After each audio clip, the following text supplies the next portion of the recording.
bikaba bikomeje kugorana rero ku bari b'abanyarwandakazi aho bakomeje kuganzwa n'ibiyobyabwenge cyangwa se n'ubusinzi.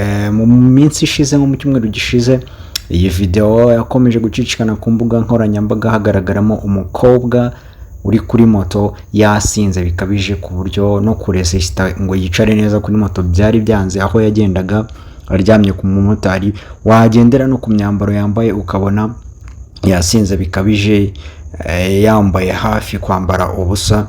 Ni mu ijoro rya rero none ahitwa Igikondo hagaragaye umukobwa yasinze ameze nabi cyane, ngira ngo urabibona ino video uburyo uwo mukobwa ameze, aho bagenda bamucigatira no guhagarara byanze agwa hasi. Ni ukuvuga ngo rero hano no mukobwa ukuntu aba ameze gutya iyi state abarimo, n'uwaza yamukora icyo ashaka cyose wamwiba, banamukorera ibyamfura mbi. Ni ibintu rero bikomeje kugenda bigaragara mu duce tugiye dutandukanye, nuko ibingibi akaba ari byo bigenda bigaragara kuri media tukabibona, ibyo tutabona nibyo byinshi. Rero iyi ngiyi akaba ari video yafashwe rero za Gikondo, umukobwa murabibona ukuntu yabongotse kabisa, yarisomye riramuyoboka riramwinjira bihagije.